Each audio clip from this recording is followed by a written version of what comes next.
Meg's in California. Dylan, can we get Sharon? Oh. Yeah. Yeah, I used the gavel once. Just give it a good tap. There you go. I know last night I Once we have Sharon up on the screen, we'll get started. Meg was in California.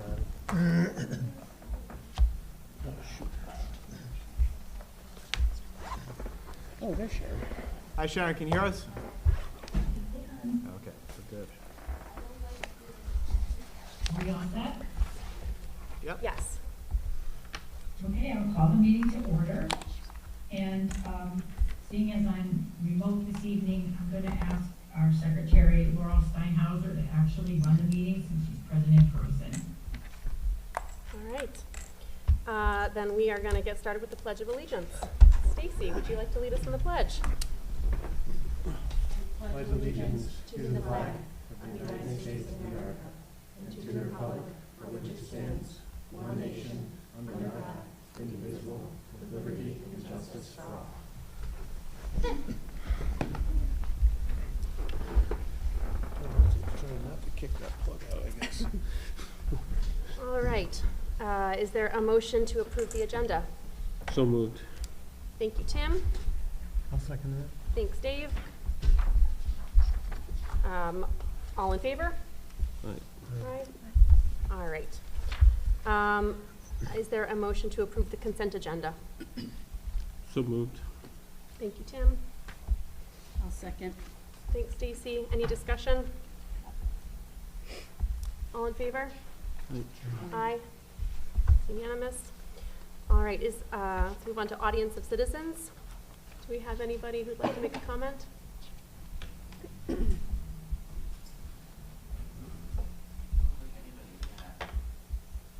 All right. We're going to move on to our Portland Public Schools Spotlight. We've got the Portland High School Musical. Yeah. So we have Alicia and Dylan.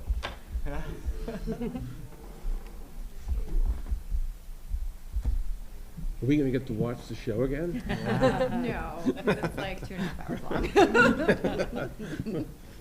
That's what I say. It was And it's fabulous. against copyright to film it, so we gotta follow the rules here in Portland.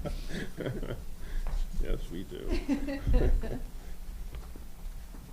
All right, so for those of you that don't know me, I'm Alicia Millard-Lewis. I am a library media specialist at the middle school and the high school, but I'm also a former music teacher, which is why I was involved this year with the musical. Dylan Bernard, high school CTE teacher and person behind the tech booth, as well as tech booth for the musical. So. So we just wanted to share with everybody tonight a little bit about the musical and the process and the amazing time that we had putting it together. So next slide, please.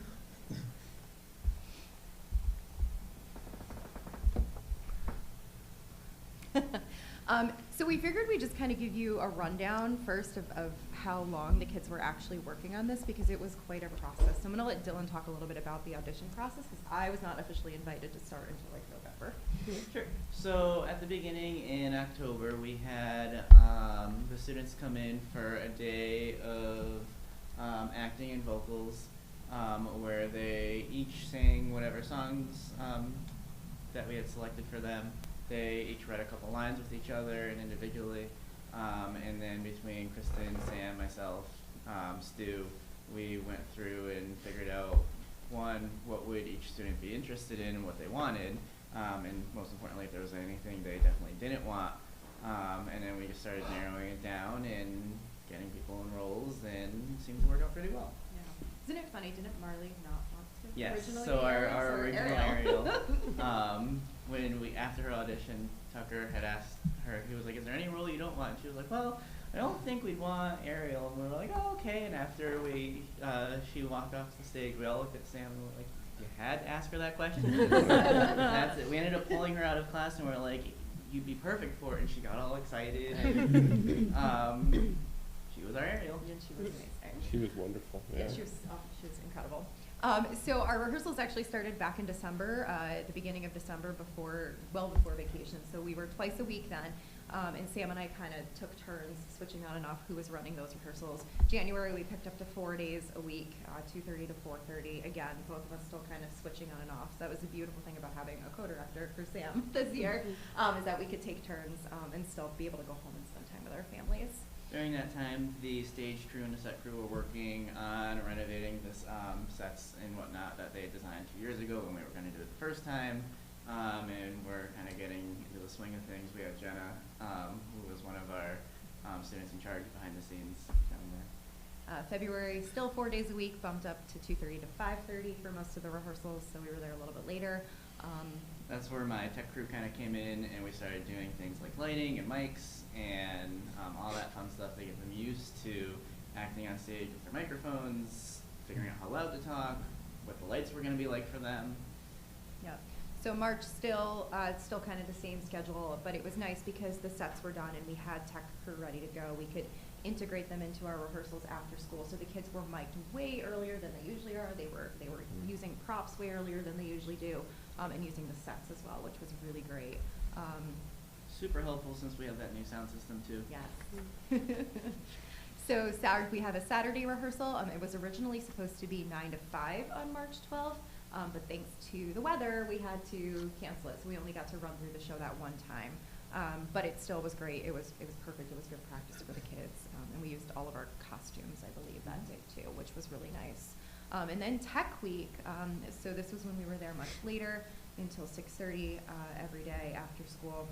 And that was full costumes and props and lights and sounds and sound effects and Full show. everything. So every day. So we would run the show fully on all of those rehearsals. And then our performances were the 18th and the 19th. So we had 3 performances. We did have some additional performances this year, but I'm going to wait to talk about those in a minute because they were really exciting. Sorry. So along with like all of the rehearsals and stuff, we had a really amazing crew of adults helping this year. So a lot of new faces and a lot of new people helping out, which was really exceptional. I know, I don't want to pat myself on the back, but I know Sam said a million times that he was, thank you Dylan, that he was so excited to have me as a co-director, just because it gave a new set of eyes, a new set of ears. It gave him time to go home and spend with his daughter and have dinner. And so he was just super grateful that I was there. And a new perspective too. You know, he's really good at like, obviously the music and the blocking, and I'm really good at like the music and the choreography stuff, so we really, really meshed well together. We also added Mr. Tyler Richards, who's also part of the CTE department, who worked with Stu Nolte on all the sets. Stu was performing in the pit, so Mr. Richards really became the person who was like in charge of the students behind the scenes and making sure all those changes and backdrops and whatnot happened.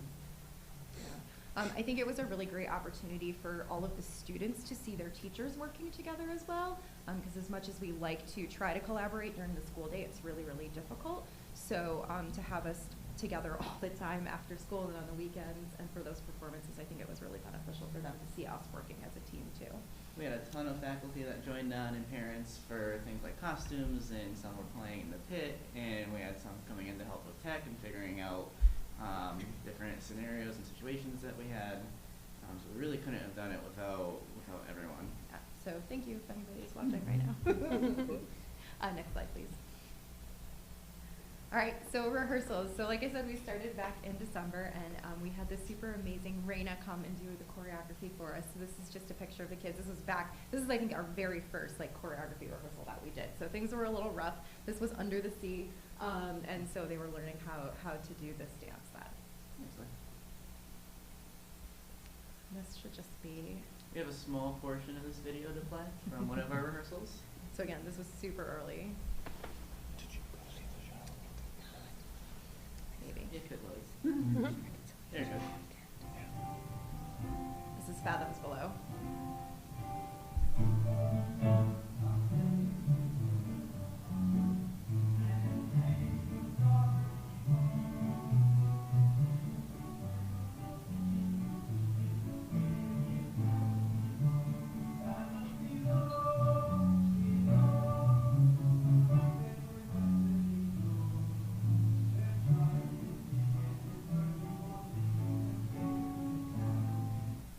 So that was the first time we actually ran that with the blocking and the choreography. And I have to give a huge shout out to Mason France because he remembered all the choreography from 2 years ago. So he was able to get up in front of everybody and lead them through it, which was incredible. I was gonna play it again, but you Yeah, skip past. skip it. Google Slides does not read. Yeah, where it sends it again, yeah. So if you just go down to the bottom left, Tori. There you go.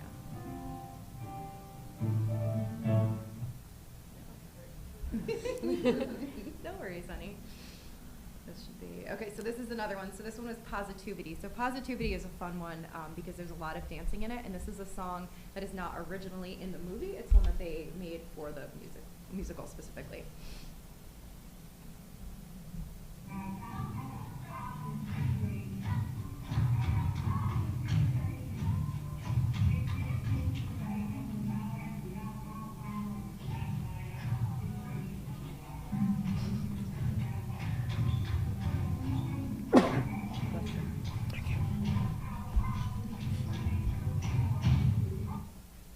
So again, that was also their first rehearsal on that. So the kids were doing a really incredible job picking up the choreography pretty quickly.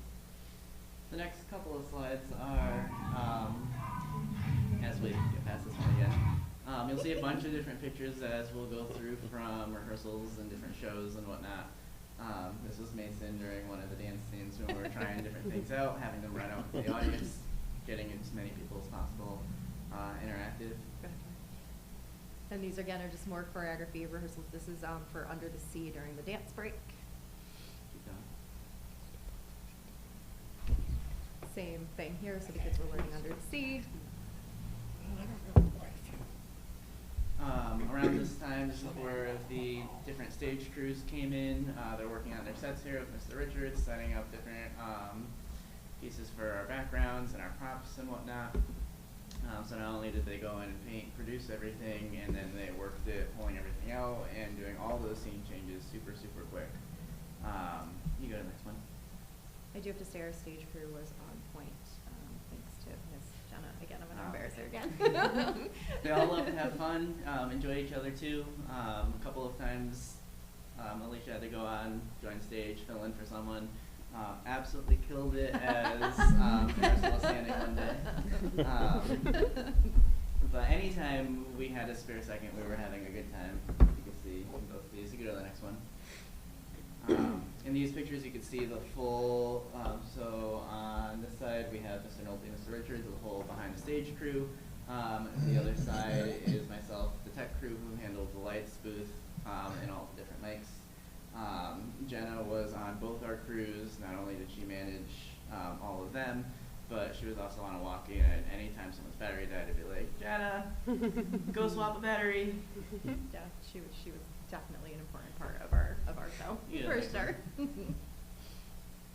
Okay, so this is my favorite thing. So we were able to add a couple of performances this year, which gave our students the opportunity to get up on stage a few extra times. You work so hard for so long, and it's usually only for 3 shows, and then it's over. So in the past, we used to do just a show, half of the show, Act 1 for Portland Middle School, and the idea was presented to all of us and to Ms. Lawson about inviting some of the other schools to come. So we were actually able to combine Portland Middle School and Brownstone for a performance. And then the next day, so that was for Act 1, and then the next day we were able to invite Valley View and Gildersleeve to come watch the whole entire show as well. So this picture here is from when Valley View and Gildersleeve came, if you want to go to the next one, Tori. All super excited. The kids were amazing. But we did notice, so I sit up in the top with Sam, and we just kind of watch and over the walkie and call things in as we need to. But we noticed that the kids were starting to get a little fidgety, as they do, right? They're Valley View and Gildersleeve. And being a former elementary school librarian, I looked at Sam, I'm like, we gotta do something. Like, we gotta do something during intermission. So we quickly came up with an idea and ran backstage and talked to Jack and Molly. So Sebastian and Flounder, and we were like, can you go out on stage and teach the kids some dance moves during the intermission? And they just kind of looked at each other and they looked at us and like, please, we really need you to do this. They were like, yeah, no problem. And so they did, and it was amazing. The kids were up, they were laughing, they were dancing, and then they were able to dance at the bows during the end. We loved this so much that we actually did it in the rest of the shows as well. So we did it during every single show, and we got parents and kids and teachers up and dancing during intermission as well. Yeah, that's right. So these next couple of onesies are, so after those shows occurred, this was feedback that various students wrote and sent in to us. Shameless Children's Class? Yes. Yeah, okay, so Mrs. Childry, fourth grade teacher at Gildersleeve, she is a good friend of mine. I used to work with her very closely. So she emailed me the next day and she was like, so I have these reviews that my students wrote. They just finished like a nonfiction writing unit, and she's like, have these reviews and I really want to share them with you. And it was actually perfect because we were getting ready to do, so you all know we have flex in our school. So we were getting ready to do a flex that was just like, let's come chill on Friday before the performances and whatever. And so I grabbed all these, I cut them up, and I handed them out to all of the kids that came to that flex. And we went around the circle and we read them. And it was the coolest thing to see our kids respond to these reviews. I then took them and I hung them up on one of the doors in the music wing so that if the kids just needed like a smile or a reminder of like the amazing things that they were doing, right, even though they were super stressed. I think they're still there. I think they're still there too, yeah. So they were really exciting. There were some questions. They were amazed at the lights. They were amazed. Did you just take a picture? I did. I have to show Cora because she's gonna get a kick out of Oh that. my god, yeah. So like why didn't Ariel and the prince kiss for real? That was a big question for all the kids. They wanted to know that for sure. And what was the answer? Just so we all know. COVID. That was the answer. But it was really great that they wrote these reviews and we were able to share them all with the kids. We got the comment that it was better than Walt Disney. Don't but tell don't Disney. Disney. And it belongs on Broadway. So just a lot of really, really cute comments like that. And then the last couple slides, if you go through, you'll just see pretty much different shots. During the Valley View and Gildersleeve, we had one of my seniors for her capstone did a whole photography club, photography company. She called it H. Brunk Photography for Hannah Brunk. So she came in, completely photographed the whole thing, and got phenomenal The pictures. pictures are amazing. The cast has all since asked for the shared folder, and they've been saving their pictures, sharing them out, sending them all over the place. But you'll probably recognize all these if you saw the show from the different scenes and sets that we had.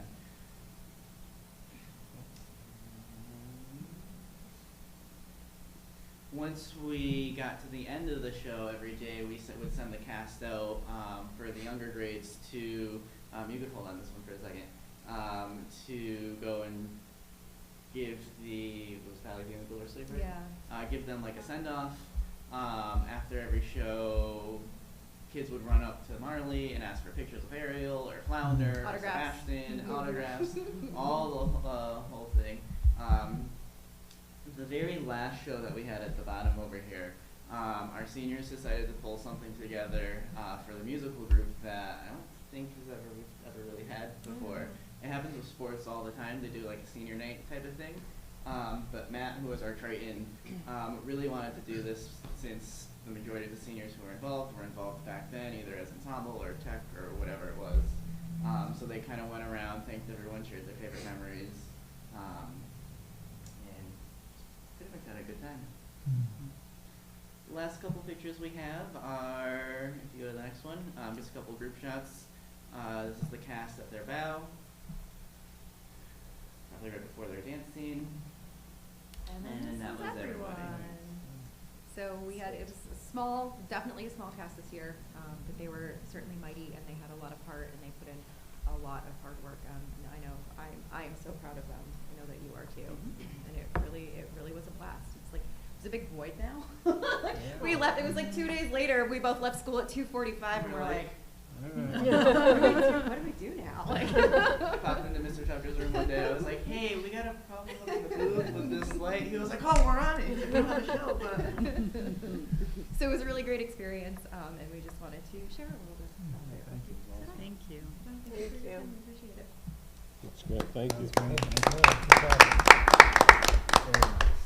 I just want to say too that the what we did this year, having the elementary schools attend was So phenomenal, and I know it was such a hit with my kids. They were so delighted to be able to get to see it during the school day. I hope we'll continue that. Yeah, I can't believe you pulled together that dance number for intermission on the spot. I thought it was planned, and it was I was brilliant. brilliant. Absolutely, I mean, that was Yeah. the highlight. Yeah. It absolutely was the highlight. Yeah, that was And when great. we were there Saturday night, and Yeah. Molly and Jack came out to do it at intermission, my daughter, who had seen it during the school day, was like, I know this. It was great. It was great. Yeah, awesome. All Thank you, right. thank you. Well, thank you for that. I've been informed that our student representatives are at a track meet. Can we just confirm that they're not back and on? I think they're probably not here yet. Okay. All right. Then we will skip that and move on to communications and updates. So Charles, our superintendent's report. Okay. I can be quick for you tonight. I don't have an awful lot. Do have a few resignations, so I'm sorry to inform you all that Sarah Lippincott, one of our special education teachers at Gildersleeve, is going to resign at the end of this year. She took a job that is closer to home, and she's done a great job for us for the past 2 years, and we wish her all the best of luck. So I've also included in your board packet a resignation from Charlotte Gianfrido. Again, a paraprofessional at Gildersleeve is resigning, and wish her all the best of luck in her future career endeavors. I did include the enrollment update, so there's that for you. Let me stop there. Any questions about our resignations or the enrollment report from April 1st? Any questions? Nope. Okay, keep going then. I can't wait till I can stop doing these, but I'm still gonna probably finish out the year with them. Really quickly, COVID report from Russ. I don't know if you've seen it, numbers are very low. We're no longer a code anything school, town, I should say. Number 6.9 per 100,000, very low numbers. Of course, this tracks with what we're seeing in schools, so I can tell you that since we returned from February break, we've only had 5 positive cases reported in schools, 4 at Gildersleeve and 1 at the middle school. So we're doing well. We are going to send home COVID test kits with all the students for April vacation. Some went home today, and some are going home tomorrow.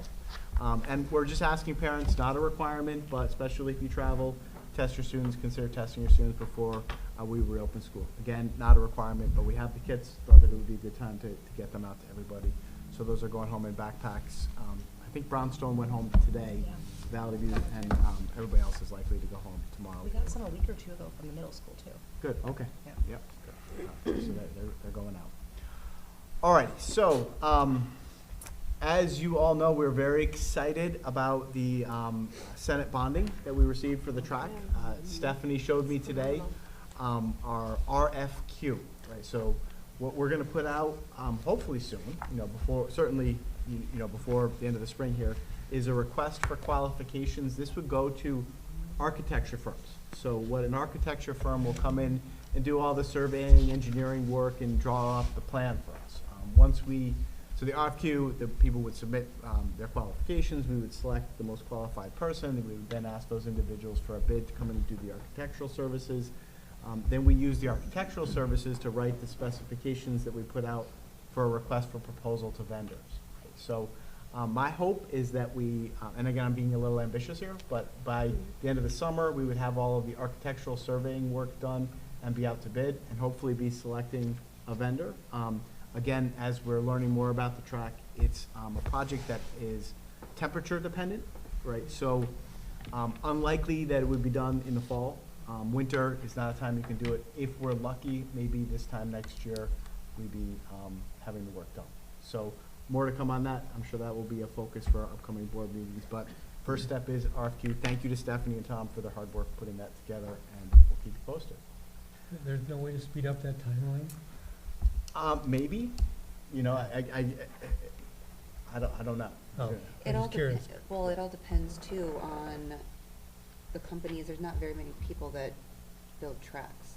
So depending on, they're probably all booked up at this point to do summer and fall, but maybe fall. I don't know. It just depends who's available. Yeah, I would say now that we have the money, we're gonna move as quickly Right. Yeah, as I mean, even if you get like the base put down and then because it's a specialized top, they do that in the spring and you're ready to go, instead of waiting to do the whole project, Right. type of thing. Maybe. we'll let you know. Yeah, Yeah, great. we'll definitely keep you posted, but very exciting, and, certainly thank you to, Senator Needlemead, Representative Carpino, and everybody who helped us put this together. It was I a guess- huge win. Second question is, what if it comes in over what we have been given? It's gonna. Well, let's hope not, right? So, No, I don't think it will. You know, Ryan and I have spoken at length about that. You know, certainly we are going to find a way to make this work. Right? So, I know we're all committed to this.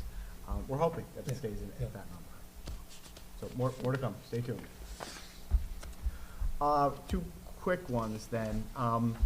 Just to remind everybody that the testing season is upon us. Again, all students in grades 3 through 8 are going to be tested with the Smarter Balanced Assessment, ELA, and Math throughout the month of May. Our students in grades 5, 8, and 11 are going to be tested in May for the NGSS Science. High school students took the SAT recently, and 9th and 10th grade students took the PSAT. So testing season is here. All the schedules are done and are going to be communicated to families over the coming weeks. Really brief update on contract negotiations. Custodians you're going to see tonight, that's done. Nurses, very excited to tell everybody, we finished that up last night. Now Rebecca is just putting the final language together. The nurses will need to ratify that. I think we'll have nurses on for our next agenda meeting. Administrative assistants, we're waiting to hear back from Rebecca. She's still going back and forth on a couple small details. And paraprofessionals are scheduled to start April 20th. So I think we are on track. We're going to have all of that done by the end of the year, and then we get 2 years off, thank goodness. But thank you for all of your hard work. That's a lot of late nights and a lot of time and effort to put into those, so good work all around. Parent-teacher conferences are scheduled this Friday. Teachers and principals are communicating with parents. From what I'm hearing, everything's going well with respect to that. And finally, just a quick note, next week is April vacation. So I am going to take the week off. I'm not going anywhere. I'll be around. I'll probably be checking in and out of the office every now and then, but I'm going to take a few days next week, but I'm available to anybody by phone or text or email. If anything comes up, I'll be in state. So 30 minutes away if needed. So that's all I have. Good, thank you. All right, next up, we've got Stephanie, Business and Financial Affairs. Happy to report, as of right now, we are still doing well in our accounts, some better than others, which is to be expected. I just want to take a second, if anybody has any questions on the memo I wrote or any of the accounts, it's easier to just go that route than going through them, which I could, but any specific questions or issues that you see? Your update was very thorough. Were there any specific questions? I have none. Any questions? Sharon? Nope. Very nice Any- report. yeah, anything you Thank wanted I to try to be as highlight? detailed as I can in the memo to answer as many Yeah. questions that what I think you guys Yeah. would have. Yep.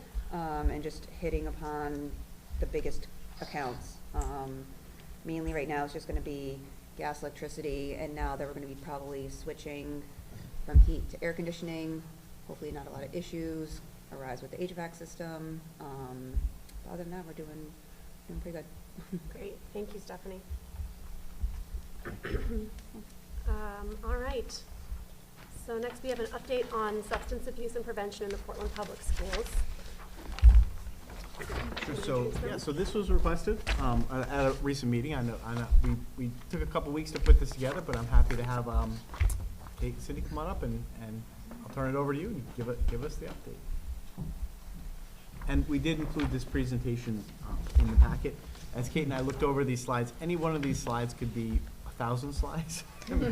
So we'll give you a 50,000 foot view. I have to start by telling you my Little Mermaid story, though. and many of you who know me know that I think teenagers are absolutely adorable. But I will tell you, they've got nothing on second graders. So this kissing scene was a big deal. And for those of you who were there, they were hidden behind a wedding cake, so you could only presume what was going to happen. And these two little boys were sitting next to each other after it happened, and one looked at the other one and said, you can't kiss in school. And other little boy said to him, you can if you're fully vaccinated. At which point I was like, together. This is COVID 2022, second grade. So it made me smile the whole rest of the day. And with that, I'll segue to adolescent substance abuse. My colleague Cindy Laverty and I are here tonight. Cindy is our health education teacher at the high school. But we're really here representative of a collaborative effort and several meetings with the principals of both the middle school and Brownstone and the health and PE instructors in those respective schools. I think we all know that some of the challenges facing our teenagers today don't manifest themselves when they walk into ninth grade. So it's important, as with many of the things that we do in Portland, that we approach it from a district lens. So I was very fortunate, and I have both of my principal colleagues are on the call this evening if we have any specific questions. I think substance use in the last decade strikes fear into our hearts, as the lethality and the level of addiction has grown exponentially over the last decade.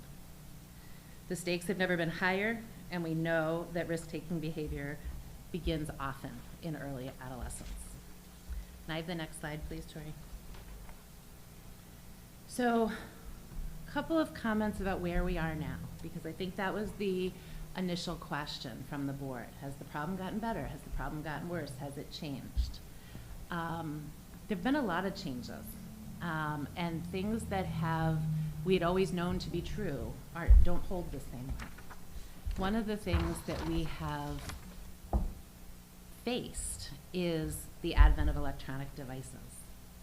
These are odorless. They're very oftentimes almost undetectable. To the untrained eye, they can mimic external hard drives or chargers or batteries or anything like that. So as a result of that, they have become very, very difficult to detect. We have also embraced, and this is a positive, a restorative framework for discipline. It's been a long time coming that high school, mostly secondary school discipline needs to be decriminalized. We're looking away from things like offenses, infractions, detentions, records, referrals. Those all have a very judicial feel to them and a very punitive feel to them. And we're really looking towards the creation of strong citizens and taking responsibility for their actions, restoring the harms that they have caused, and moving forward. That doesn't mean that traditional discipline doesn't exist, but it doesn't tell us as much about a substance abuse issue, because we're approaching those challenges with a more restorative lens, with counseling, with education. We know that taking a student who's using drugs and sending them home for 5 days doesn't help. So the model has switched. So if you were to look at traditional discipline data, the problem actually looks better. There aren't as many suspensions and detentions and those kinds of things for these infractions, but I think that would be misleading. Same is true because the substances are harder to detect. I think a lot of kids are, especially when they get to the high school level, are very discreet. And that creates problems, and our target areas have been the, by definition, unstructured and unsupervised places like the lavatories when students are free. So we've taken some steps to work around that, that paradigm. Technology makes accessing substances even easier. It's one text or one Snapchat chat to meet somebody in a hallway, which wasn't the case when we were first tackling this. And the other legislative piece that I'd like to see changed, and currently to the best of my most recent knowledge has not yet been, is that flavored vape devices are still available for sale in Connecticut, where several New England states have banned that, the flavor, the bubble gum, the cotton candy, the things that are appealing, especially to our younger teens. So is it still a problem? Absolutely. How do we work to solve it? The answer is multifaceted, which is why I had asked Cindy to join us tonight. Some of the structural things we've put in place is monitored bathrooms. We have a faculty member sitting in front of a bathroom every period of every day. Does it prevent someone from sneaking it in? No. Does it deter it? I'd like to believe so. We've also worked with our lunch and our flex periods to provide options for kids other than running to the bathroom. So we have open gym, we have outdoor time, we have time for them to connect with teachers. Cindy had a group doing playing Wii and getting the high school equivalent of getting their energy out. And it's offering different structural alternatives for kids who would rather not take part in those types of activities. And we've also worked really hard to increase our staff awareness and our staff vigilance around the behaviors. My final slide really talks about a cascade of services. And these are our interventions and our supports. We begin, as with all teaching, at the Tier 1 level, and that's the general instruction and the curriculum work that Cindy's going to speak to you about in more detail. We're also very lucky to have partnered both with Mrs. Scotta and with Mr. Ravicki at Human Services to hold regular meetings, to brainstorm shared practice, aligning what is done in the classroom with parent education programs. We continue to work on ways to engage parents in this process. Offering parent education programs that are attached to things like our open house can be positive draws because people are here anyhow. And then offering accessible parent information via Zoom is a tool we're exploring. So it's been a very nice partnership with Human Services. We've also expanded our counseling supports. We work with Community Health Center, who has offices in the building. We partner with our open choice liaisons.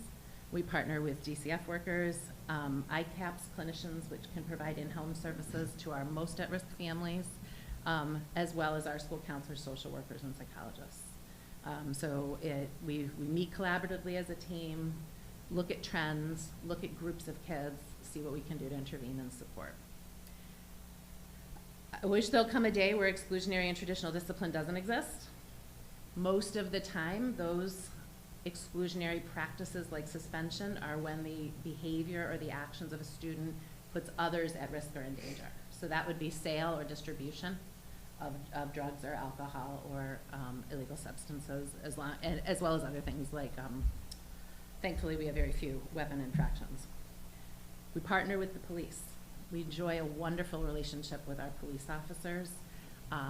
My administrative team knows them all by name. They have all of our cell phones, we have all of their cell phones, and we're really able to collectively look at our kids through a lens of what can we do to keep them on that straight and narrow as they head towards adulthood, because we know that adolescence is a time for impulsive decision making. So changes in behavior are never easy.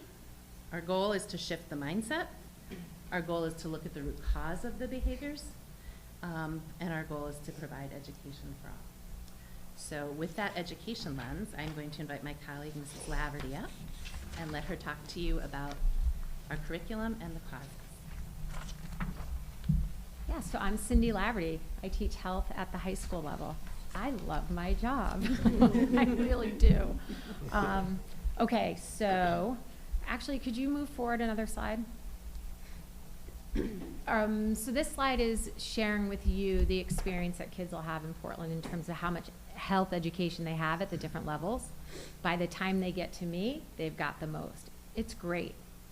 On paper, it looks much different than what it is in reality. So this came into effect at the high school level where they would get 1 full credit equal to a year divided by 2 semesters. So they'll get health as freshmen for a semester and health again as juniors for a semester. But COVID hit. So my first group of freshmen, I lost them in March. And things have looked very different. I haven't had as much hands-on instructional time with them. And so this is a curriculum that is still developing and blossoming, because prior to this, the kids did not have as much time in health at the high school level. So health is not stagnant. It's ever changing. I mean, I shared with you today the fentanyl video that has only been out for 1 week. So you can expect that I do keep up with that, as do my colleagues. What happens at the classroom level? I think next slide may help with that. I can speak most to what's happening in my classroom at the high school. So it's not stagnant by any means, it's ever changing. The traditional facts, figures, what's gonna happen to you, these are drugs classifications, you're gonna hear that information. That's what I present to the students. that stuff's kind of boring. It's not very impactful. So what does have an impact is very reflective of what our health national standards are. So I'm going to give some examples of that. Decision making. Doesn't seem too hard to make a decision, does it? Well, when you're a high schooler and you are impulsive and you are easily influenced, in the moment, you have a knee-jerk reaction.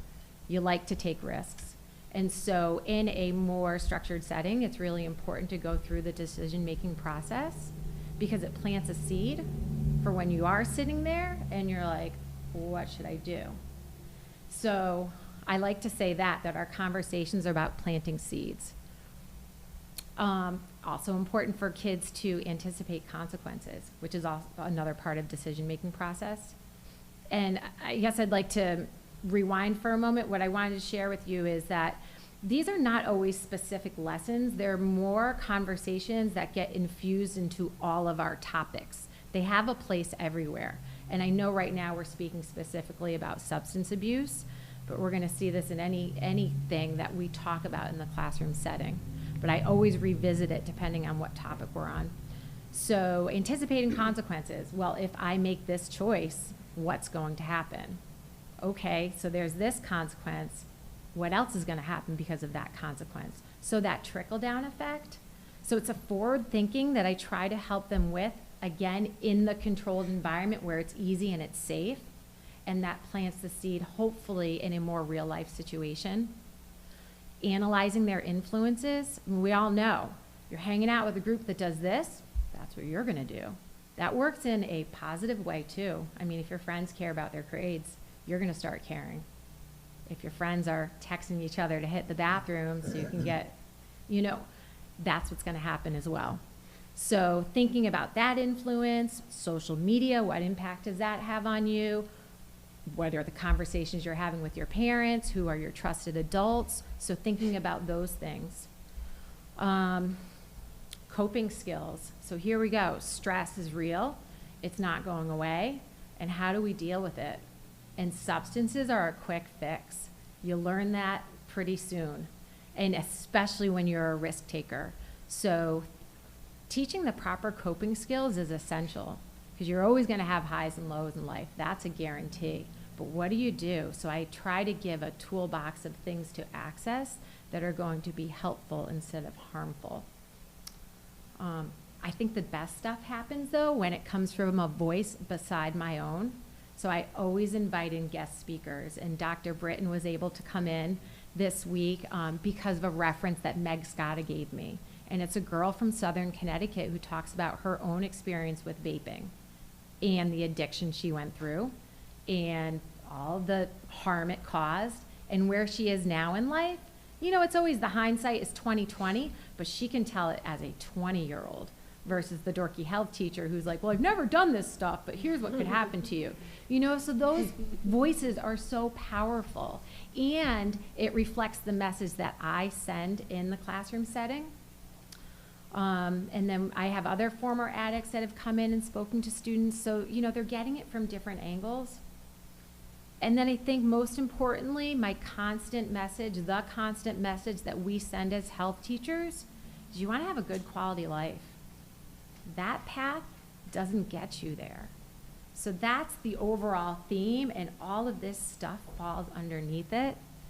I can tell you the kids at the high school level, they're in really good hands. It's what they do with the information when they walk out the door. Whew. We can't control that. We can't as parents, we can't as educators, we can just hopefully empower them, and that is what is happening, at least in the classroom setting, and they know that we care, and hopefully that helps make a difference too. I think that's it. So thank you. Thank you. I do have my principal colleagues both on the call this evening. If the board has questions, anything that either one of us can field for you regarding how we're approaching this here at the high school and middle school and Brownstown. The other question I would have is, what kind of metrics for tracking do you have to know if the size of the issue and if it's getting worse or getting better? as I talked about in the beginning of the presentation, the metrics are becoming much trickier. I think what we best follow is student feedback. I will sometimes get phone calls from a parent saying, my child came home and reported XYZ. What I can tell you is that from when vaping and Juuls and those devices first hit the market, it has gone down. I think I would be naive to tell you the problem has gone down more than the users have become more sophisticated. So in a nutshell, I'm not sure I have that answer.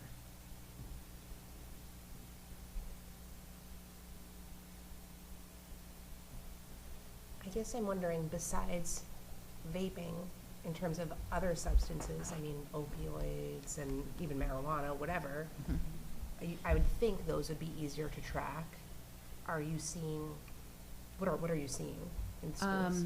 So one of the pieces of legislation that came through when cannabis was legalized was a change in our directives as school leaders around disciplinary consequences for marijuana use being equal in measure and response to alcohol.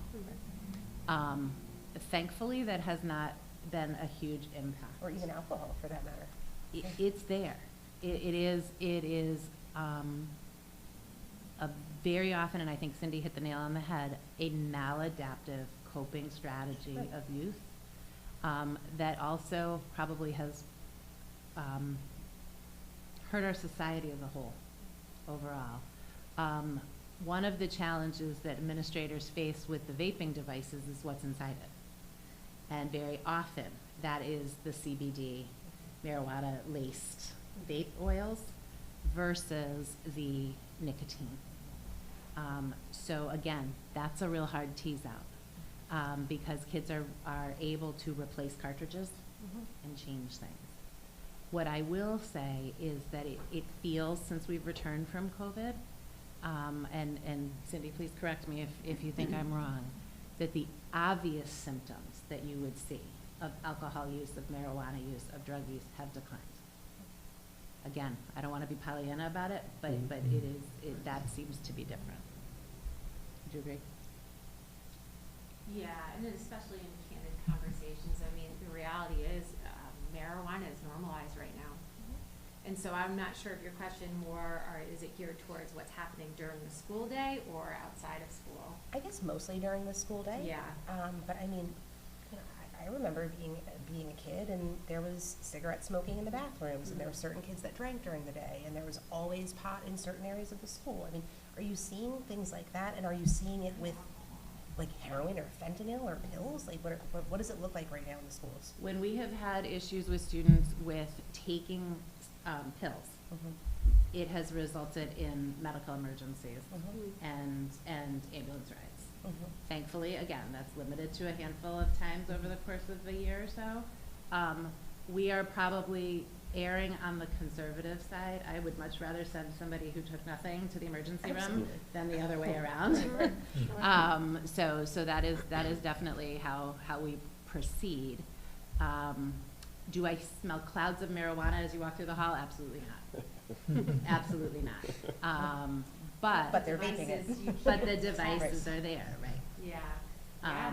I think the stressors that our kids have been through over the last 2 years are not insignificant, and I think as long as it took us to get into a pandemic, it's going to take us to get out and to really reconnect with these kids. But I do believe they're happy being back at school, and they value that. I'm curious, in thinking about all that you're doing, the kind of holistic perspective on addressing substance use and abuse in the schools, are there supports that you wish you had, either from the board or from the state or from our community? Is there something that you wish you had that we should be thinking about? Kate, can I speak to that? Please. Yeah, so I one thing I'd like That to would be add Ollie. Adding on to, and I apologize, I'm here in tow with 9-month-old. The addition of Jesse Ravicki onto the youth service bureau this year, Human Service has been incredible. We had, in terms of numbers, Kate's right, the metrics are incredibly low in terms of what we find in schools, but again, that's what we find. But in one instance where there was a case at the middle school, Jesse was an immediate support I was able to reach out to find what are some supportive services to connect families with in regards to counseling, in regards to substance usage. So in terms of the support currently here, I think Jesse has brought a lot to our partnership. He's done a great job going around to every school I know to stay heavily involved. He even has started a games club just to build a connection within the school. So in terms of the supports we need, it's hard to tell right now, but given the number, again, coming out of COVID, the numbers are very low. Even from pre-COVID, when I was assistant principal in a different district, I had a lot more vape devices that I would find in bathrooms than it is where I find them today.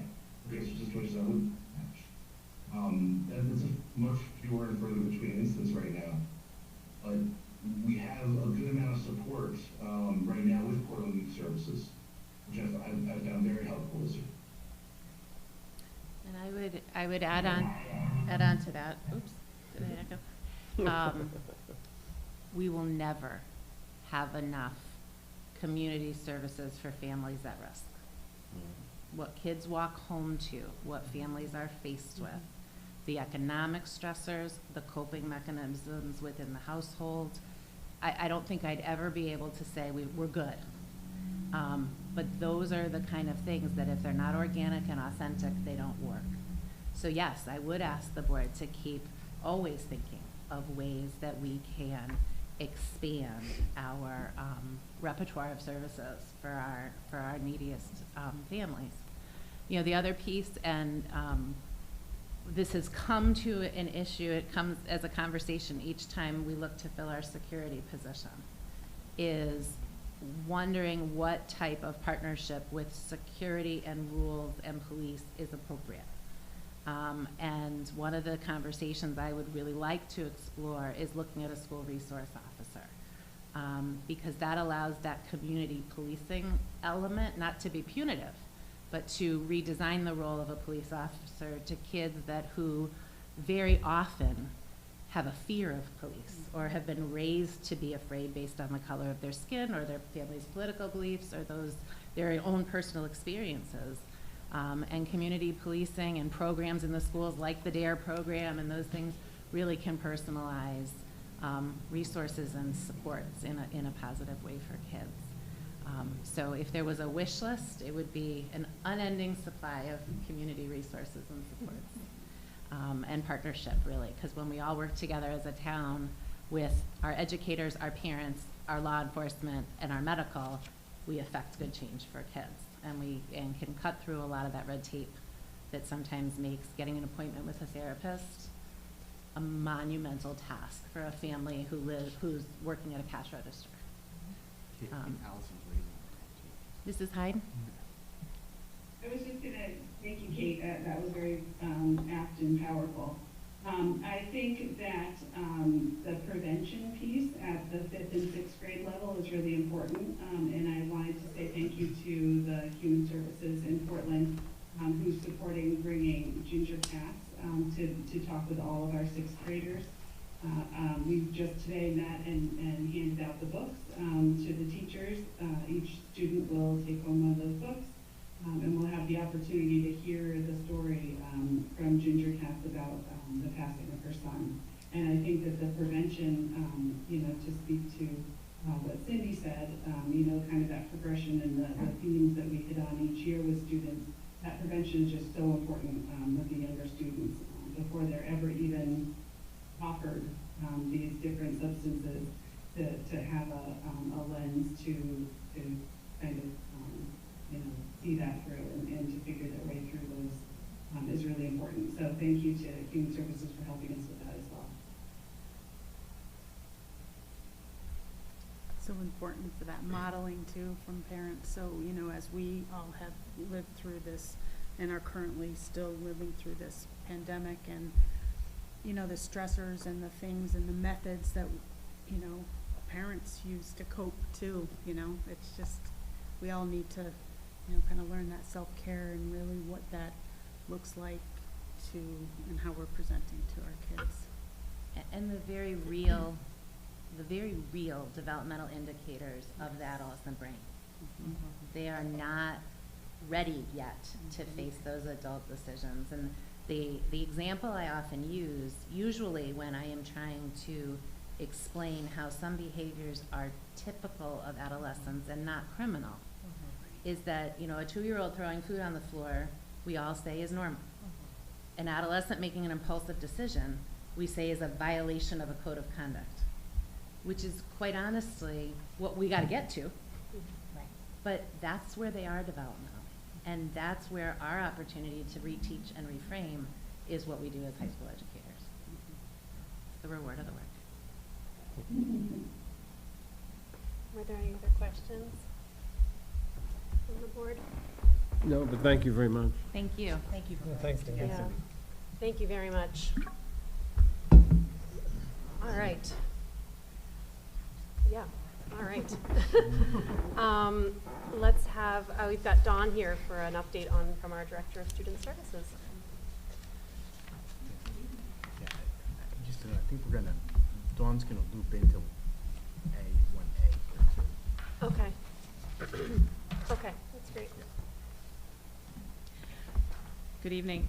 This is my first time in person since March of 2020. We're glad you're here. This is exciting. It's, you know, we're coming out the other side, and it is different. But as my colleagues just pointed out, there's lots of impacts, and from my perspective, from my little piece of Portland, I'm looking at significant impacts as far as still getting our kids back to pre-pandemic standards and really working on our mental health. So I have a couple of updates, and then, as Dr. Britton said, we're going to talk about some work that we did with the Personnel Committee last week, and because we need to bring some increases to our staffing. But to begin with, I just want to give you a baseline of numbers. You know, I talk about, when I give you the student services numbers, the volume in October, it's usually fairly small. For example, we had 195 students with IEPs in October, and we had about 82 504 plans. We had 7 students that were outplaced, so we're in a nice place. We're still in a really nice place because our kids are all getting the services and the things that they need, and we're doing as much of it as we can in district. But our numbers right now, we're up to 245 students with IEPs. And that's not really what makes me nervous. When I was looking at the number of referrals to special education that are still outstanding right now, we have 31 students that are going through the evaluation process right now, in addition to that swelling up to 245 for the whole district. So that's pretty big. That's 1/3 again, increasing our volume. But it just also points to the fact that we really relied on our survey process with our younger kids to make sure we weren't over-identifying when we came back from the pandemic, and especially kids that maybe weren't, their lack of progress or their lack of growth was really based in the fact that it was a matter of exposure and working with the materials. And we know that, you know, learning from home and learning on a computer was perhaps not the best way for some of our kids. So we didn't want to over-identify, and we were very cautious of that last year and through the beginning of this year. But now we're really rooted out the children that are not making progress, not to where we need them to be in reading and mathematics, and also social emotional. So there's the implications are robust across all areas. So that's our numbers right now. They're large. We're up to 49 students that are English language learners. Because as the year goes throughout the year, we identify, or we have new kids move into district, and kids don't come off the EL category until they take the Lost Links test in late winter. So our students have just finished that. So I anticipate, once again, we'll have some kids that'll have met mastery. We had several that were close last year, so we're hoping that they'll meet mastery, and our numbers will come back down in that again. We'll graduate out about 12, 13 special needs students at the 12th grade level.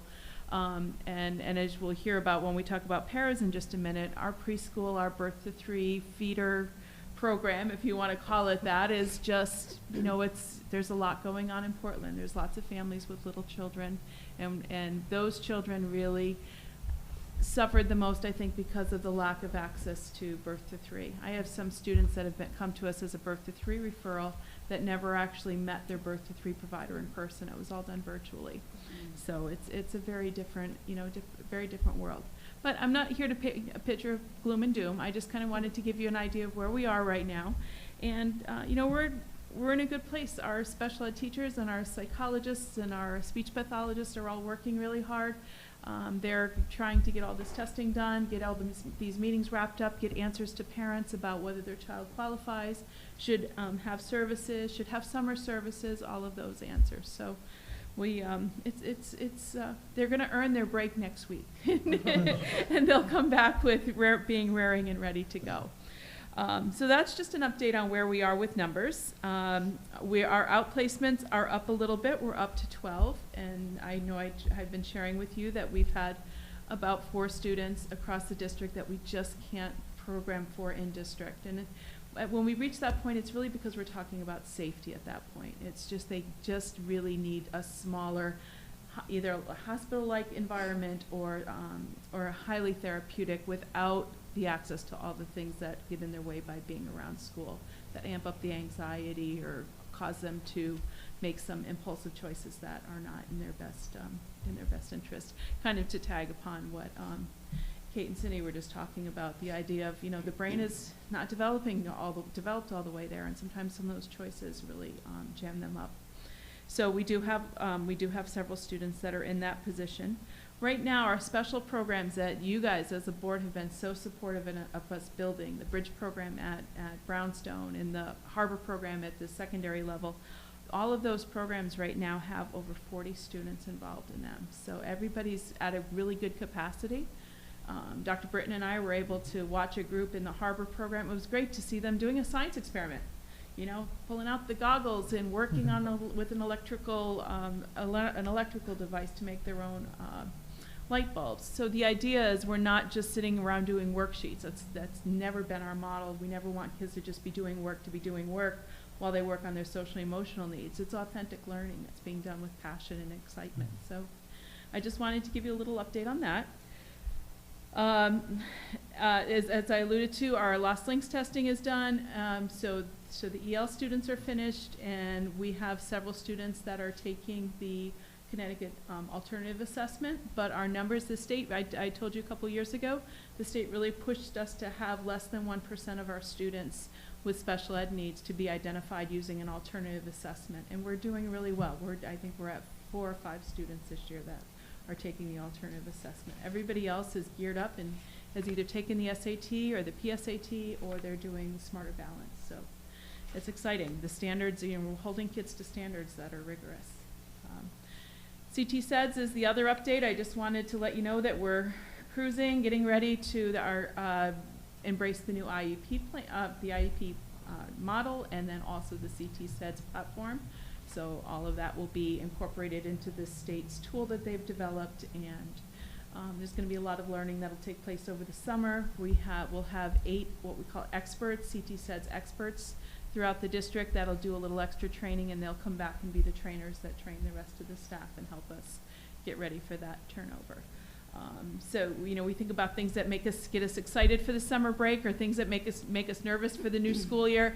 As a director, that's the thing you'll hear it from me quite a bit. It's a big change, but it's an exciting change. All of that data will be together in one place, and we will be able to upload information. The state will be able to garner information as they need it to take a look at how we're doing.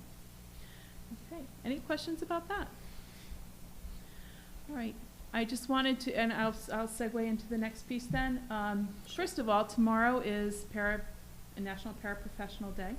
So if you've got a special paraprofessional in your life, or you see them if you're in the schools, please make sure that you tell them thank you, and we'll celebrate them, because boy, their job in this district is intense.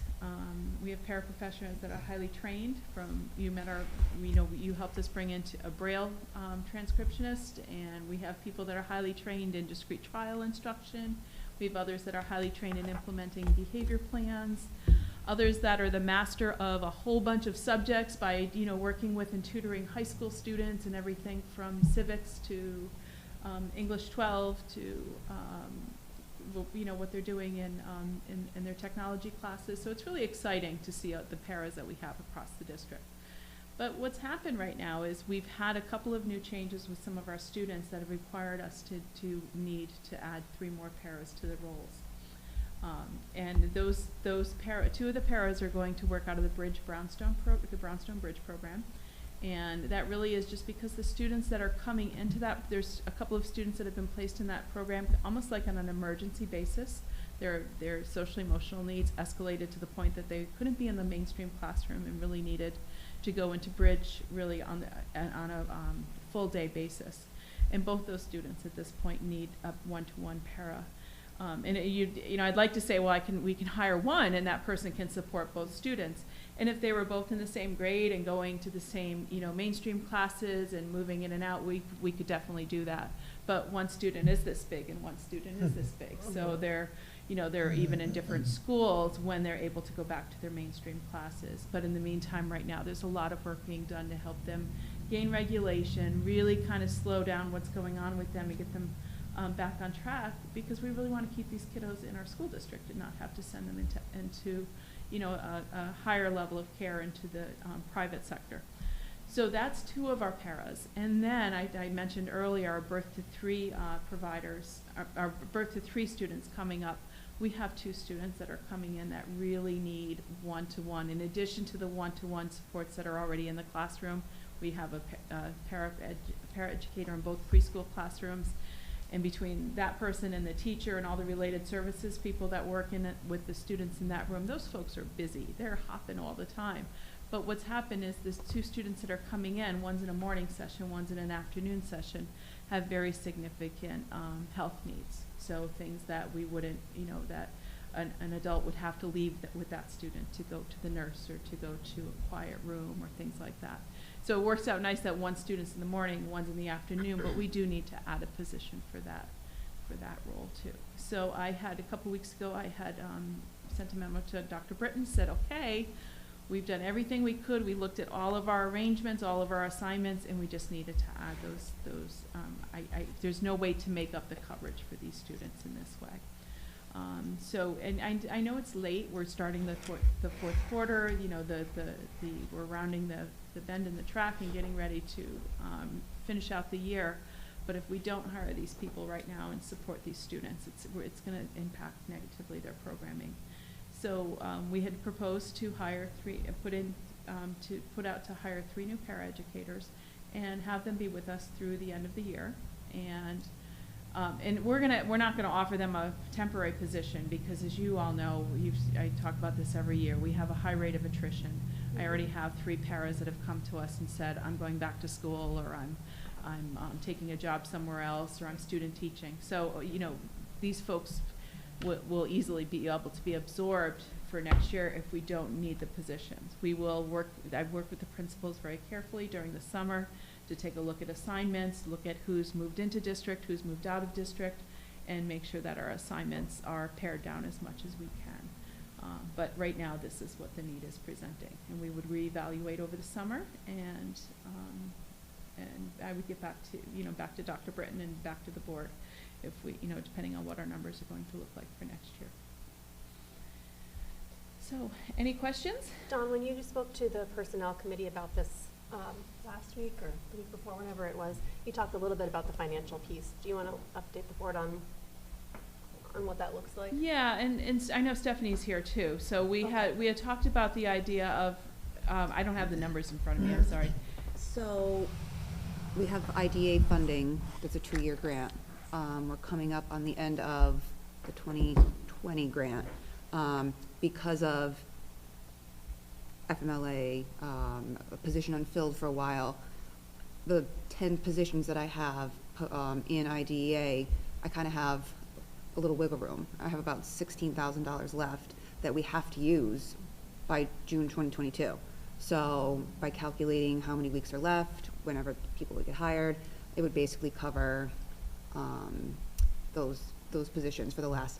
And usually we go into year 1 of the next grant, and we haven't even done that yet. So, and just remember, we have still a first year of IDA as well. So. And that $16,000 about covers those Yeah. 3 para positions from now through the end of the school year, Yep. correct? Yeah. Okay, thanks, Stephanie. Do you need a motion, Charles? This is more of an FYI at this Yeah. point. I think so. I don't think we need to approve these, but, you know, the process I've set up is that I always want to make sure, obviously Dawn's gonna, anytime we add staff, people are gonna make their requests to me, I'm gonna review it with Stephanie and figure out the funding mechanisms, run it through the personnel committee, and then bring it to the full board as an FYI. So I don't think we need a motion at this point, but, you know, and obviously it's your budget, they're your employees, I wanna make sure you are aware of what we're up against, or up to, I should say. Great. Sounds like it's needed. Yeah. Were there any other questions for Dawn? No? Thanks, Dawn. Thank you, Dawn. Thanks, everybody. Thank you. Thank you very much. Good night. So that covered, under new business, that covered the number A, Yep. letter A, paraprofessional staffing. So I think we can go on to Middletown Stage Company building usage. Charles, do you want to update us? Yeah, I'd be happy to. So you have a request tonight from the Middletown Stage Company. They would like to use the Portland Middle School theater, chorus room, and the ensemble rooms for 2 weeks, right? So the first one is for 4 days, and then 4 days during the week, and then weekend performances, and then 5 days the next week, and then weekend performances. So what I included in your packet is a letter from the Middletown Stage asking for your permission. So just as a reminder, per board policy, this would be a group 5, right? So they need board approval, you know, because it's a non-Portland group. So this is their requesting your approval for this. And then they would be paying, of course, the amount you see here in their quote. So it's a little over $10,000 that they would need to pay. All of these funding amounts come from board policy. You know, they've been reviewed with Jen Gochi and me, and the Middletown Stage Company is willing to pay it. I did check in with the Middletown Stage Company today, and they did want me to tell you that 25% at this point, based on their current enrollment of the students, are Portland students. So, you know, they change groups if they get 50% or more Portland students. Now, I worked with this group last summer. I think they're great. I support them 100%. It wasn't perfect last summer, but there was no insurmountable issues, and certainly everything's a learning curve. So we can, you know, any issues that we had last summer, we can iron out well before it starts this year. I fully support this. I think this is a wonderful group to have in Portland. I hope that they develop a long-term relationship, maybe with other agencies in town, so they, you know, can work through potentially in the future Park and Rec or whatever. Other groups might want to pick them up and maybe then adjust category. But to me, it's a good opportunity for the students in the stage end. You know, hey, it's $10,000 that otherwise the stage would be dark all summer, and it's a little revenue stream that could help us accomplish some other things. So I fully support this, and hope you would too. I would need a vote on this though, per existing policy. Otherwise, I'd be happy to answer any questions. I think you answered mine, because I was gonna say, were there any issues last year, so. Little ones, you know. Now let's not forget, last year was a very different summer because of the pandemic and us wanting to get people engaged. And some of the issues, you know, were more of how we make sure everybody understands, you know, what spaces we're using, because it's both the Parks and Rec camp that's up there and this camp. So, you know, this year we'll make sure all of the parties get in a room together, and we set up some expectations on the front end, so we're not ironing out any challenges during the camp. But again, all around, any issues we had were almost insignificant, and I almost feel bad mentioning them. But just that, if you did hear any concerns about this group, they were very small and not something we wouldn't address in preparation for this summer. Yeah, well, I make a motion to the full board to recommend that, the full board recommends that the superintendent of schools be authorized to enter into a contract with the Middletown Stage Company for the use of school facilities during the summer of 2022. I'll second. Thank you. That was Tim and Lauren. Any other discussion? No? All in favor? Aye. Thank you. Any opposed? No? All right, great. I think we're set with that. All right, Charles, we have some leave of absence requests. Right, so I did, we have two separate ones. We'll have to do these with separate actions. So the first is from Jen Basicchio. Jen is requesting an extension of her leave so she can stay home with her daughter Ella. I did speak with Jen and Ryan. We are comfortable with this, and I do support the recommendation. Great. Is there a motion to approve Jen Basicchio's request for a leave? So moved. Thank you. Is there a second? Second. All right, thank you. All in favor? Aye. Thank you. Excellent. And the second one you have is from Suzanne Verastro, is going to be welcoming her third child. Congratulations, Suzanne. I saw her the other day, and certainly, you know, would endorse this request wholeheartedly. Great. Is there a motion for this one? Sure. I move we accept Suzanne Verastro's leave request. Thank you, Lauren. Second? I'll second. All right, thanks, Stacy. Any discussion? All in favor? Aye. Excellent. Thank you. Okay, letter D, we've got the ratification of the 2022-2025 contract that I believe we're discussing in executive session. Correct. So we can move on to old business, and I think here Charles is just going to offer us an update on where we're at with the fiscal year 2023 budget. Right, so I don't think we need a motion to approve this, but I do want to update you on it.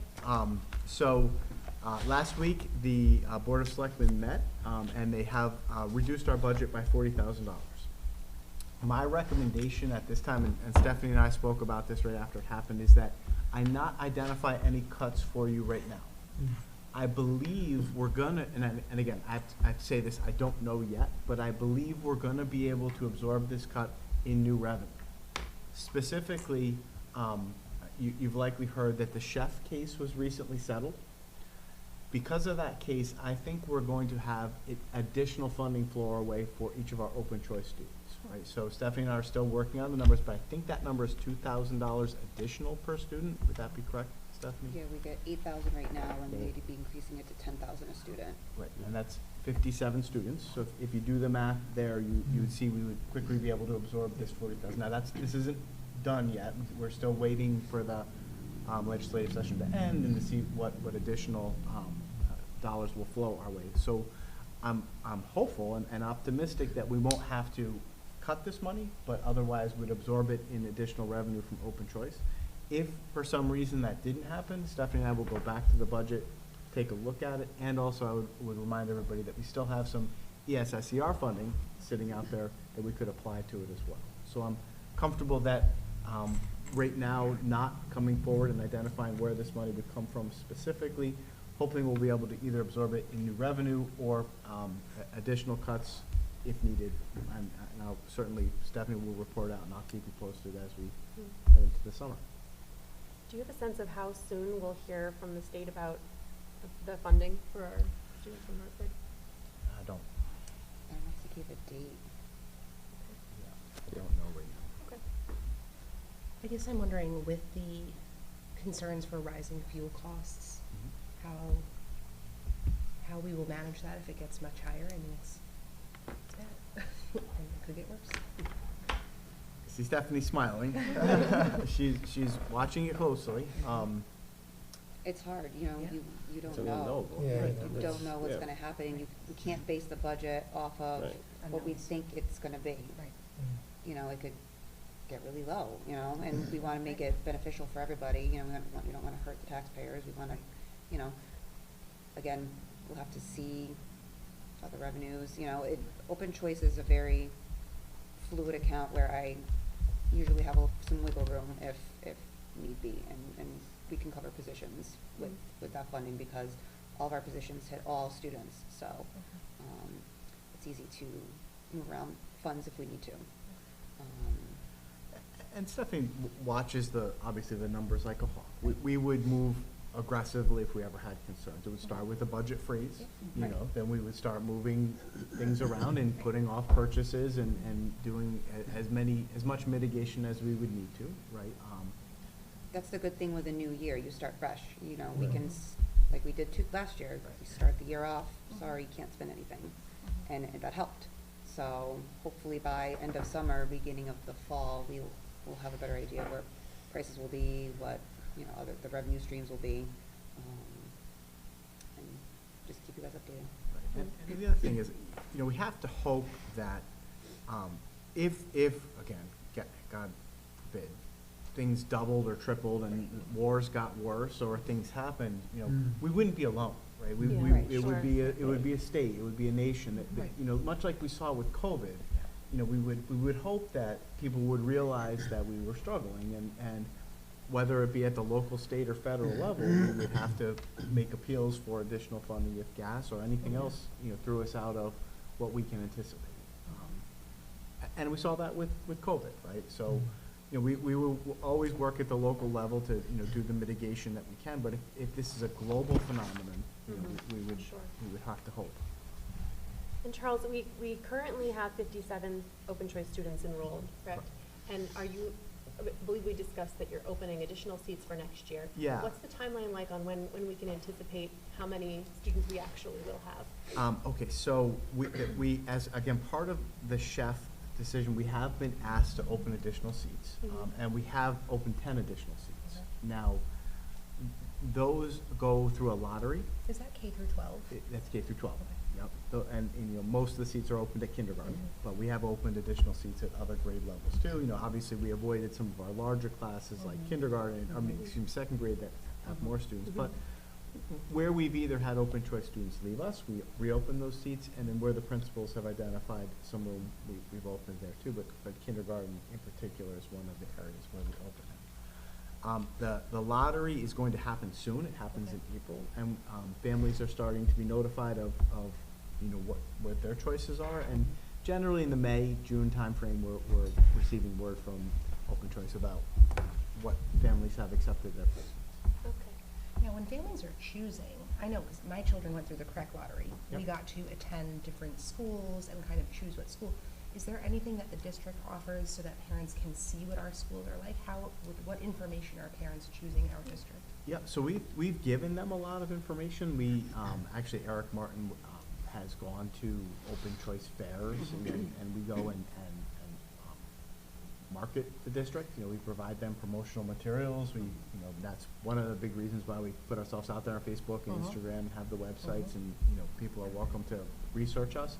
And then we do work with Joe Santaveneer and use open choice funds to, like we're gonna have a yard goats game and do some other things during the summer.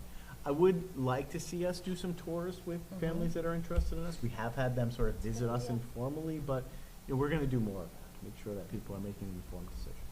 Great. Are there any questions for Charles about the budget modification? I just have one question. I was traveling for work, so I couldn't make the meeting. On a $22 million budget, why were we asked to take $40,000 out? Very I good missed question, that. Dave. Well, it was a little interesting. So the number was sort of started at 50. I kind of, understood the need for some cutting, and I did watch the town agonize over, budget cuts that they were making to their own budget. So I did ask if they would amend that to 40, and they agreed to it. Right? So I didn't get the sense that there was any specific thing in the budget that they wanted to see cut. It was more of a, hey, we're trying to get to a percent. And, the town went line by line through their budget, and, they don't go line by line through our budget. That's our prerogative, this board's prerogative. But they started with the number 50, sort of came up and said, back it off a little, and they got us to 40. I think it was just part of an overall effort to reduce. What is the percentage difference from where we were, from what the increase we were requesting initially to where we are now? 2.71 to 2.56. Okay. 0.18. It's 2.56. I'm so super glad to hear that this is going to be able to be absorbed by us without a huge impact, because I have to say, when I first heard it, I was really questioning where $40,000 would come from when I feel like we have such a lean budget in the first place, and we worked so hard to get it as tight as we can and, you know, serve the town as well as the town's children as well as the town as taxpayers. So thank you very much. New for figuring information comes in all the time, and that's when we got the information on the chef it out. settlement. Amazing timing. Yeah, literally, so, Thank you, Charles. Was there anything else for Charles about that? You ready to move on? Yep, Yeah. all right, thank you.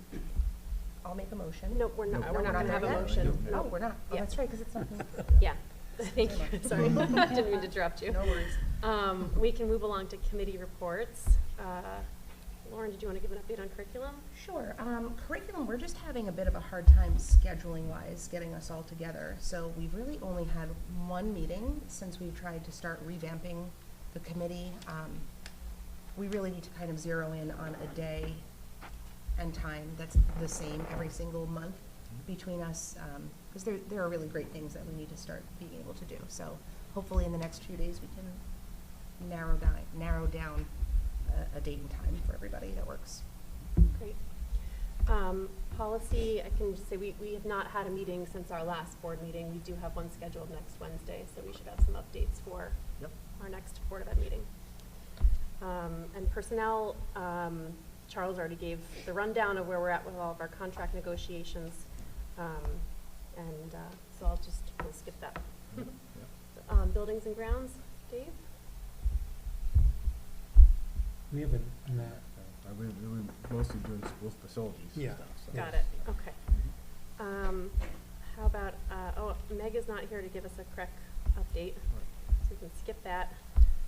Dave, is there an update from our Board of Selectmen? nothing significant last meeting. Okay. Committee on Solidarity, They have a meeting April 12th. They had a, I think it's been rescheduled. was to that the one they 19th. rescheduled? Yeah. Oh, okay, it's right, Tuesday right, the I'm sorry. 19th. Yeah, I have them both in here still. Right, yeah, they canceled because they didn't have a quorum. Right, So the 19th now. okay. Equity and inclusion, We have our first in-person meeting on Thursday, which is so exciting. So we'll be in person. all right. And here's the big one, our School Facility Study Committee. We met last night. We finally got, well, we had picked, I think, 6 or 7 options, worked with the architect, and now he came back with some numbers. So we went through each one of those, and we actually come up with a couple more options we'd like them to investigate. We also ruled out 3 of the other options because it was getting too big. They were just obviously not going to be in play. So now he's gonna go back, he's gonna add those in there and give us a little bit more detail, and then we're moving right along. Yeah, it's exciting. Yeah. So, at our next meeting, we're gonna, what I think our hope is to sort of narrow down all of the different, divisions that we have for the district to a relatively smaller, more manageable number. And then, we're gonna be going out and running some focus groups, with the community and sharing some of our ideas and thinking and gathering input. So certainly there will be a role for the board, PTO, PTAs, teachers. We want to engage some students, and then I'm looking to, more broadly talk to other community stakeholders. So we're on track. We are hopeful that we'll meet the sort of June deadline that we have to make a report to the town. But I have spoken with Ryan, and we want to do this right. So I think if we needed more time, if we wanted to use maybe some of the summer to finish up some additional considerations, we could do that. But Dave, I don't want to speak for you, but I feel like we're in a good Yeah, place. I do too, I agree. I'm actually impressed with Yeah, me the too. quality of work we're getting and the data. That's great. Yeah, data's phenomenal. Yeah. Stay tuned. Yep. Stacy, Youth Services Advisory Board? So I have to apologize, there was a meeting on March 22nd that I had an emergency at work, and I was not able to get there in time, so I was supposed to get updates, and I didn't, so I apologize. All right. All right, audience of citizens, do we have any public comment? All right. Board member comments. Tim, anything from you? No. Dave? I just have a quick question. I hate to even bring it up, but how are we doing on the subs and the absentee rates and things like that? We haven't heard anything. We had big problems at one point. Now we're kind of in hopefully a normal Yeah, you know, look, I would have to double check in with the principals about the fill rates, but I have not heard Okay. a lot of concerns from the principals of late. There's still issues, right? I mean, it's Yeah. not, but, you know, the sub pool is never super deep anyway, but Mhm. it's better. I think our attendance is better. Okay, good. So, but why don't you let me report out on that next? time? I Okay. think Sure, that's- that'd be great.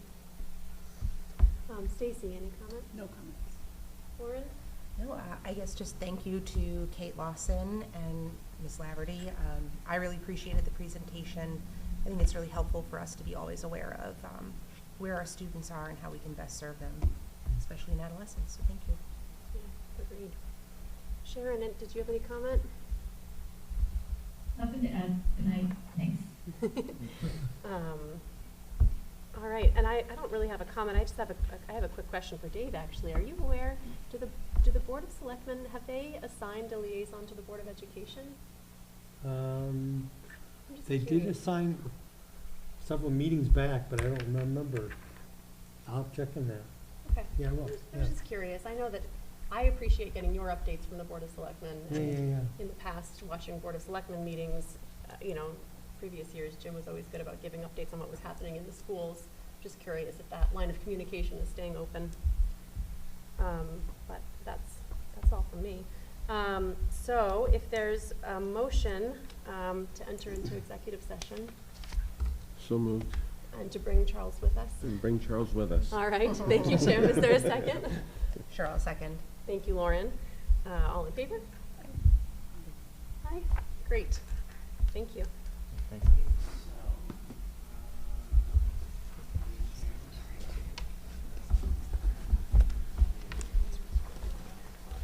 I should have had you pay for this too. You want to get out of here, right? Last night and today. Drive careful. Thanks. How long have I? Right now, probably like 30, 35. 30, yeah. Not terrible, but. That's a good ride. I don't know. I mean, how important is that test Tonight. tomorrow? Yeah. Hey, Stephanie, thank you. They are starting tomorrow, so I'm gonna work from home tomorrow, but I'll be on Thursday. Yep, good luck. Good luck. Thank you, Stephanie. Thanks.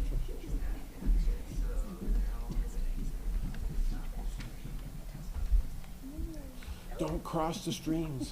What are my opinions on this? No.